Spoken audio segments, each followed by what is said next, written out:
You are lying on compressed grass, not metaphorically, literally, on a pile of carefully arranged sedge grass, in a cave in what is now South Africa, 200,000 years ago.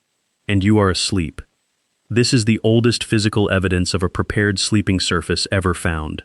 Discovered in 2020 at a site called Border Cave, the grass belonged to a species called cyperus, and researchers confirmed it had been deliberately layered, not just stumbled onto, arranged, which means that 200,000 years before the mattress industry became a multi-billion-dollar business, someone decided a bare cave floor was not acceptable and did something about it.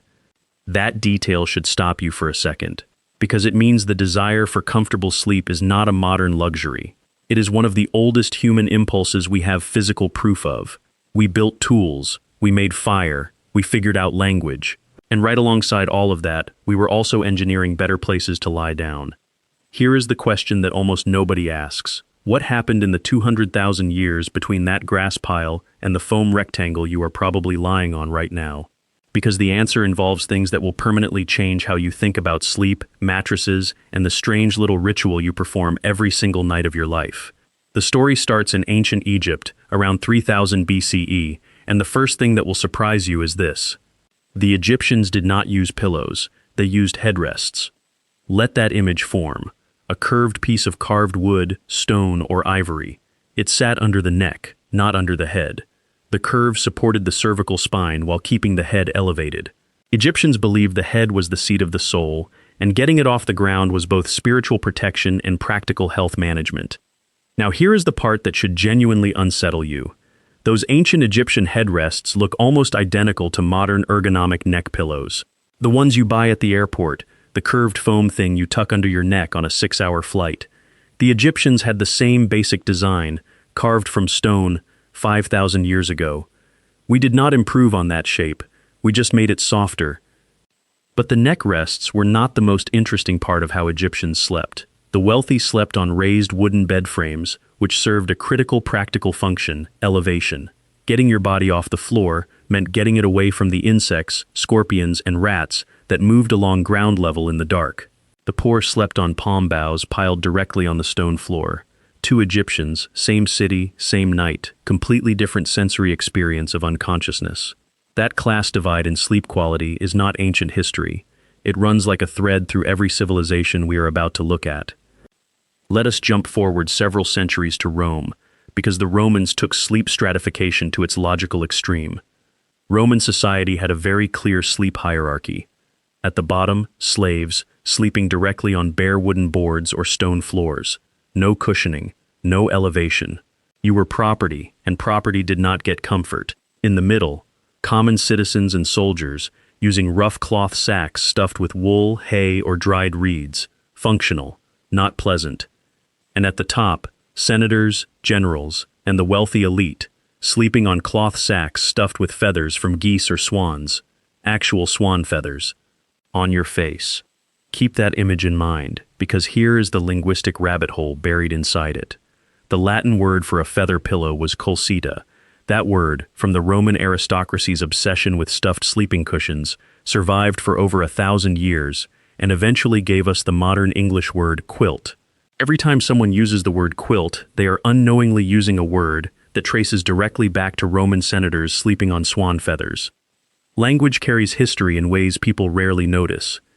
Meanwhile, Roman soldiers on campaign slept on the ground with a leather or wool cloak beneath them, the same cloak they wore during the day. Archaeological evidence from Roman military fortifications shows organized sleeping arrangements in barracks, but minimal cushioning even for officers. The Roman army that conquered most of the known world slept rougher than most modern campers. Now here is where sleep history takes a turn that most people never learn about in school. Medieval Europe, and the bed. Because medieval people did have beds, real beds with frames and stuffed mattresses and linen coverings. And those beds were astonishing objects, not because they were comfortable, but because of how much they cost. A full medieval bed, the frame, the rope lattice underneath, the stuffed mattress sack, the linen coverings, the woolen blankets, was among the most expensive items a family could own. We are talking about the cost equivalent of several months of a skilled craftsman's wages. Beds were regularly listed in wills as major bequests. Some estates valued a good bed higher than farmland, higher than livestock. Think about what that actually means. The thing you use to sleep every night. Something so basic that you literally cannot survive without sleep. For most of human history, the decent version of it was a luxury item reserved for people with real wealth. And here is where the first crack in the medieval bed story appears. What were these expensive mattresses actually made of? Cloth sacks stuffed with straw, wool, horsehair, or dried plant material.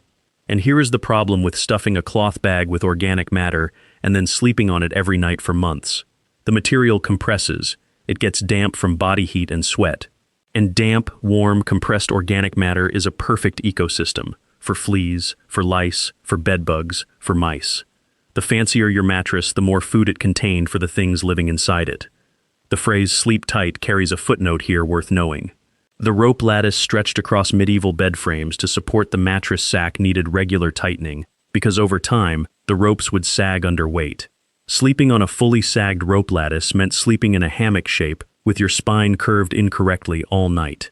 The instruction to sleep tight was, originally, a practical reminder about maintenance, not a warm wish, a to-do item.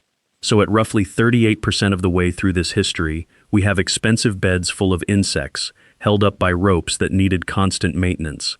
And the whole system is about to get stranger. If you were traveling through medieval or early modern Europe and you needed to sleep at an inn, here is what you paid for. Not a bed, a spot in a bed. Inns and taverns did not give you a private room.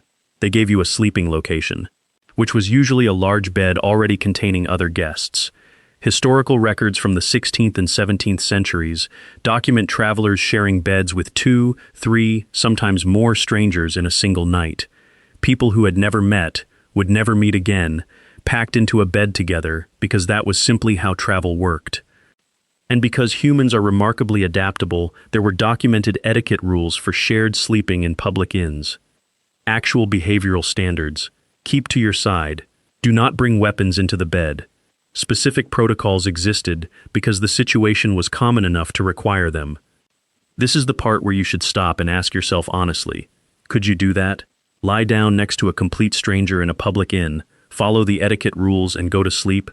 Because for most people in 16th century Europe, this was not a crisis moment. It was Tuesday. If that question makes you uncomfortable, leave an answer in the comments. This is genuinely one of those historical facts that divides people immediately, and I want to know which side you land on. Now let us stay in this medieval world for a moment, because we are about to arrive at the strangest fact in this entire history. Something that upends everything you probably believe about human biology and sleep itself. It starts with a historian named A. Roger Eckertz. In 2001, Eckertz published a research paper that the academic world initially found difficult to process. He had spent 16 years going through historical documents, diaries, court records, medical literature going back to the medieval period. And across all of those sources, from multiple countries and multiple centuries, he found over 500 references to 2 specific phrases.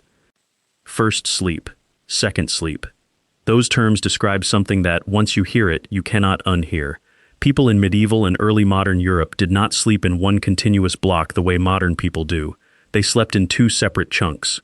They would go to bed at dark, sleep for roughly 4 hours, then wake up naturally. This waking period lasted 1 to 2 hours. Then they went back to sleep for another 4 hours. That middle waking period was not treated as insomnia. It was not a disorder. It was recognized, named, documented, and planned around. Medical texts from the period prescribed certain herbal remedies to be taken between sleeps. Not before bed, between them. Physicians understood there was a natural gap in the night and built treatment schedules around it. The waking window was documented as a recognized time for prayer, for sex, for checking on livestock, for visiting neighbors, for interpreting the dreams from the first sleep while they were still fresh in memory. This is not speculation. It is in the primary sources, across 5 centuries, across multiple European countries. And here is what that realization actually means. The 8-hour consolidated block of sleep that every modern person treats as the biological default, the thing you feel guilty about not getting enough of, the thing doctors tell you to protect. That is not ancient. That is not natural in the sense of being universal or ancestral. It is a recent invention. If you found this fact as genuinely strange as I did the first time I encountered it, this is exactly the moment to subscribe, because we are about to go somewhere even stranger. So here we are at roughly the 11-minute mark, and things seem to have been, if not solved, at least structured. Medieval Europeans had beds, expensive ones, shared with strangers, filled with insects, sagging on ropes, but beds nonetheless. A real surface, elevated, stuffed, covered. It looks like the problem of sleep had been addressed. It had not. Because the bed was expensive enough that most people outside of urban prosperity could not properly access one. The mattress was full of the things that cause disease, the in-bed was shared with strangers, and the human body, regardless of what it was sleeping on, was still waking up in the middle of the night by biological design. Nothing about the core human sleep experience had actually changed. The solution of the medieval raised bed had introduced vermin, financial barriers, and stranger sharing as entirely new problems. The original border cave grass pile, 200,000 years earlier, was arguably less complicated. But here is what is genuinely remarkable. While all of this was happening in medieval Europe, the rest of the world was solving the same problem in completely different ways. In Japan, during the Nara period, which ran from 710 to 794 CE, a sleeping system was being developed that is still in active daily use today. Woven straw mats called tatami covered the floor. On top of them, a thin stuffed cotton sleeping pad called a futon. During the day, the futon was folded and stored vertically to preserve space. At night it came down, the family slept on it, and in the morning it went back up. One of the oldest continuous sleeping traditions in human history, still working. Meanwhile, in Scandinavia, Viking communities between roughly 793 and 1066 CE were solving the problem with architecture. Built-in wooden benches ran along the walls of longhouses. Those benches were the beds, not separate objects you moved to. The bench was the furniture. You sat on it during the day, you slept on it at night. Archaeological evidence from Hedeby in Denmark and Stong in Iceland confirms this layout. The bench positioned the sleeper near the central hearth for warmth and off the earthen floor. And on the North American plains, indigenous tribes were solving it with materials: buffalo hides, elk hides, deer hides, folded near the edges of the teepee during the day, unrolled at night. Families slept in an organized pattern around the central fire, positioned deliberately for heat distribution. The sleeping arrangement was not random. It was engineered for warmth and for the practical reality that a fire in the center of an enclosed space has very specific heat zones. 3 different continents, 3 completely different materials and structures, 3 solutions that all arrived at the same core insight: get off bare ground, get near warmth, organize the space. The solutions looked nothing alike. The logic was identical. Now here is where the timeline suddenly accelerates, and the history of sleep hits a turning point that was not about comfort at all. It was about a Scottish doctor trying to prevent hospital patients from dying. In the 1830s, physician Neil Arnott designed a sleeping device for medical use. He called it a hydrostatic bed. The surface was a water-filled mattress designed to distribute a patient's body weight evenly to prevent pressure sores during long periods of immobility. He did not intend to sell it commercially. He built it to solve a specific hospital problem. That is the first documented waterbed, not 1968, not San Francisco, not the decade people associate with waterbeds at all. 1830s, Scottish hospital, medical tool. The commercial waterbed sold to consumers did not appear until Charles Hall designed one in 1968 in San Francisco, over 130 years after the first one existed. But the innovation that changed sleep for more people than any other single invention came 18 years before Hall's waterbed. It came in 1871. A German inventor named Heinrich Westphal patented the coil spring mattress. Let that register. 1871. Before that patent, even wealthy households were sleeping on stuffed sacks with no internal support structure. Feathers and wool and horsehair packed into fabric, no springs. No coils, no engineered resistance, just material compression. The inner spring mattress, the thing that became the global standard and what most of the world still sleeps on in some variation, did not exist until the same decade that the telephone was invented. The history of human sleep spans 200,000 years. The mattress as we recognize it is about 150 years old. That is 0.075% of the timeline. And here is the final piece of this story, the one that connects all the way back to the cave. Electricity arrived in homes during the late 1800s. artificial lighting changed the evening. Where darkness had previously signaled the brain to begin winding down for a first sleep, artificial light kept people awake longer. The evening stretched. The brain's biological clock, which had been calibrated for thousands of years around a natural darkness signal, began receiving conflicting information. Historian Roger Eckhurch and sleep researcher Russell Foster both argue that the disappearance of segmented sleep, the loss of first sleep and second sleep, happened primarily in Western urban populations between 1800 and 1900. The compressed single-block sleep that modern people treat as normal was, in significant part, a side effect of Edison and the gas lamp, not a biological upgrade, an adaptation to a new artificial environment. And here is the number that should sit with you. In 1900, the average adult slept approximately 9 hours per night. By 2013, the CDC reported that average sleep in American adults had dropped to under 7 hours, a reduction of 2 full hours per night, across a population in roughly a century.